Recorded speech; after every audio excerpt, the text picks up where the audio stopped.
Anda hari ini? Semoga selalu sehat dan tetap semangat. Kami kembali hadir untuk Anda dalam Berita Padang.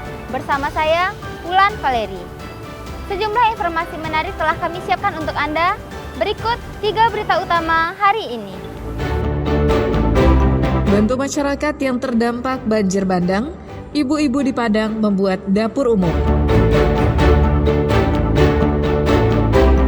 Wakil Presiden RI, Gibran Rakabuming Raka, mengunjungi posko pengungsi banjir bandang di Nagari Salare Ayah Agam. Sebuah SMK negeri di Padang menyediakan perbaikan sepeda motor gratis bagi warga terdampak banjir.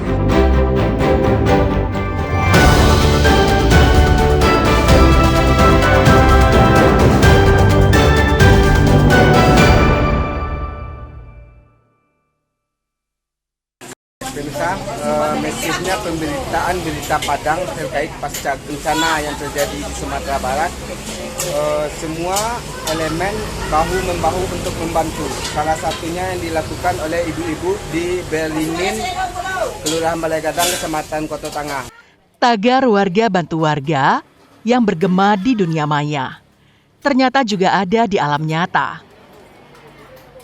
Di daerah Baringin, Kelurahan Balai Gadang, pinggiran Kota Padang, sekumpulan ibu-ibu mendirikan dapur umum, memasak ratusan porsi nasi bungkus setiap hari.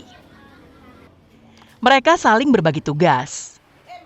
Ada yang menanak nasi, menggoreng ayam, hingga membungkus nasi. Dalam sehari, ibu-ibu ini menyiapkan ratusan hingga lebih dari 1.000 nasi bungkus yang akan dibagikan kepada warga yang menjadi korban banjir bandang di Kecamatan Koto Tangah. Setelah dimasak, nasi bungkus ini akan diantar ke lokasi-lokasi pengungsian dan posko bencana di sekitar Koto Tangah. Hal ini tentu saja meringankan beban warga yang terdampak bencana alam. Ini dari pagi ibu? Enggak, belum makan ya Pak.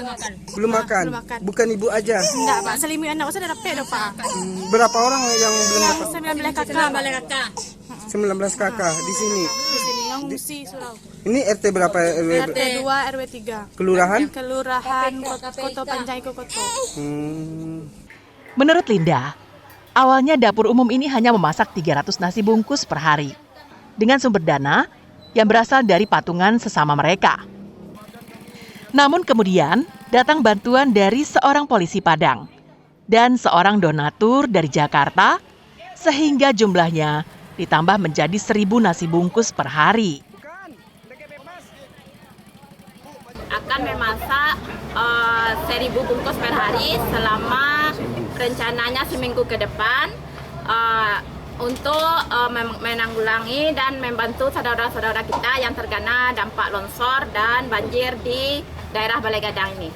Sama Babin ya, Bu? Iya, kami bekerjasama dengan Babin saat ini.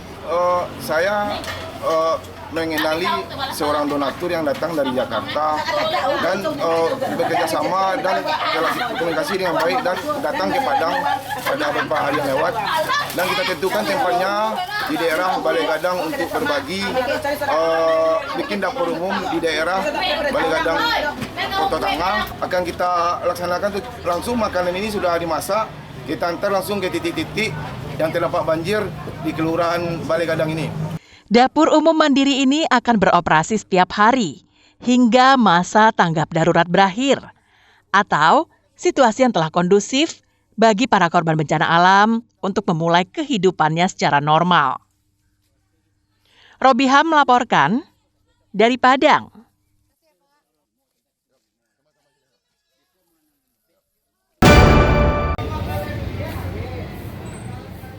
Setelah banjir dan tanah longsor memporak-porandakan daerah Pariaman dan Padang Pariaman, para korban mulai mencari kebutuhan pembersih rumah untuk membersihkan rumah mereka dari sisa banjir dan lumpur. Mereka mencari alat-alat itu di kedai kelontong yang berada di Pasar Rakyat Pariaman. Peningkatan penjualan terjadi setelah banjir usai. Warga membeli kebutuhan pembersih material lumpur yang masuk ke rumah, seperti kain pel, sapu karet, sapu biasa, atau alat pembersih lainnya. Meski penjualan meningkat, namun pedagang tidak menaikkan harga. Sapu karet dijual seharga Rp25.000 hingga Rp55.000 per buah. Sapu biasa dijual Rp20.000 hingga Rp50.000. Semua harga itu berhubungan dengan kualitas. Penjualan meningkat dengan drastis juga dirasakan oleh sebuah kedai kelontong yang berada di Desa Punggung Lading, perbatasan Pariaman dan Padang Pariaman. Alat pembersih rumah yang dijualnya laris manis dibeli warga. Omsetnya pun naik lebih 50% dari biasanya. Di kedai ini, sapu karet yang dijualnya habis dalam sekejap dibeli konsumen. Meski barangnya laris manis, namun pedagang tidak menaikkan harga jual. Hal ini mereka lakukan karena pembelinya berada dalam kondisi susah akibat bencana alam. Keperluan rumah yang rusak akibat banjir, Pak. Rumah kita atau Ya, rumah? rumah saudara, kakak ipar ya. Tepatnya kakak ipar, semua peralatan itu hampir rusak semuanya. Mulai dari kulkas, kemudian magicom, tempat masak nasi, kemudian kita perlu juga alat-alat kebersihan, itu merusak. Bersih memang agak meningkat daripada biasa ya Bang. Seperti apa yang dibeli masyarakat dah? Ya, biasanya tuh bros lantai, karet dorong air, tuh habis itu sapu, kain pel. Kalau harga gimana dah? Harga masih harga biasa, nggak ada dinaikkan. Lumayan lah, agak naik. Seperti apa yang banyak dibeli masyarakat, Pak? Seperti yang untuk alat rumah tangga, seperti karet dorong air, angin-angin, sapu. Itulah. Kalau harga kita gimana, Pak? Harga standar, nggak ada dinaikkan nggak. Sebab orang kesusahan kalau dinaikkan kan nggak baik. Untuk saat ini, penjualan kebutuhan perabotan rumah tangga seperti kasur, kursi, kebutuhan memasak, ataupun peralatan elektronik seperti kulkas maupun kipas angin belum ada peningkatan. Eki Rafki melaporkan dari Pariaman.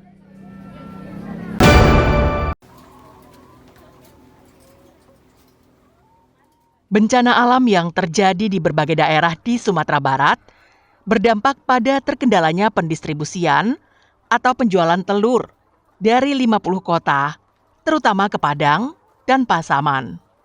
Pendistribusian untuk ke Padang yang biasanya melewati kawasan Lembah Anai Padang Panjang, namun kini harus melewati Sitinjau Lawi dengan waktu tempuh yang cukup lama. Sementara untuk pendistribusian ke Pasaman, terpaksa harus menunggu selesainya material longsor disingkirkan.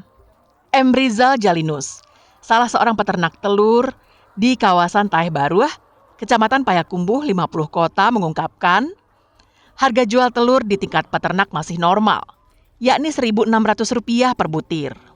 Kenaikan harga justru terjadi di Padang dan daerah yang terdampak bencana. Yang bermasalah itu ke Padang dan ke Pasaman. Ke Padang kemarin itu jalan di Lembah Anai rusak. Kita terpaksa lanjut ke Cincang Laut. Otomatis biaya bertambah kan. Kemudian untuk ke Pasaman itu kemarin kan putus semua. Untuk di kandang kita tidak ada kenaikan, cuman permintaan betul banyak. Mungkin naiknya mungkin di pasar ya. Tidak hanya pendistribusian telur ke sejumlah daerah di Sumbar yang terganggu akibat bencana. Harga pakan jenis jagung juga mengalami kenaikan. Namun, kenaikan itu belum mempengaruhi pada harga jual telur di kandang. Ikhlasul Ihsan melaporkan dari 50 kota.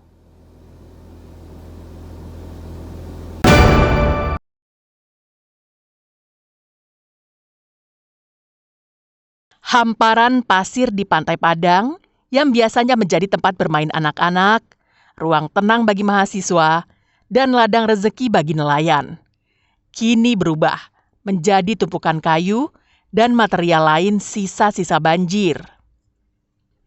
Pantai yang dulunya hidup penuh aktivitas, kini dipenuhi ribuan potong kayu berbagai ukuran, mulai dari potongan kecil hingga kayu gelondongan besar. Fenomena yang tidak biasa ini menjadi pemandangan mencolok setelah banjir bandang melanda Padang selama 3 hari berturut-turut. Warga dan mahasiswa yang tinggal tak jauh dari Pantai Padang hanya bisa menatap dengan rasa sedih dan cemas. Pantai yang hampir setiap hari mereka kunjungi, kini seperti tak lagi mereka kenali. Air laut yang biasanya jernih, kini berwarna kecoklatan. Di antara tumpukan kayu itu, ada sampah rumah tangga, serpihan barang elektronik, hingga bangkai hewan, menceritakan betapa hebatnya arus yang membawa semua ini. Tumpukan yang sama juga memenuhi pantai Patenggangan, Kecamatan Padang Utara. Beberapa hari lalu, warga bisa berjalan di atas kayu-kayu itu saking tebalnya tumpukan. Sekarang sebagian mulai terseret ombak. Kan biasanya kan setiap sore banyak mahasiswa ya Bang ya yang main di pantai ini atau cuma sekedar lihat-lihat sunset. Tapi karena sekarang sudah banyak kayu-kayu dan sampah-sampah, jadi menghalangi aktivitas mahasiswa yang biasanya tiap sore menghabiskan waktu sorenya di tepi pantai ini. Jadi apapun solusinya, semoga sampah-sampah ini dan kayu-kayu ini secepatnya dibersihkan. Alhamdulillah bisa dilihat kalau sekarang udah ada gelombangnya gitu kan. Kemarin semua kayu ini menutupi pantai. Harapan kita biar kayu-kayu ini bersih, terus pantai kita juga bersih lagi, terus nanti para wisata yang mau ngelihat indahnya Sumatera Barat bisa pulih secepatnya gitu. Warga berharap agar pantai ini kembali pulih dan bisa membawa kehidupan, bukan membawa sampah dan kesedihan. Sri Purnama melaporkan dari Padang.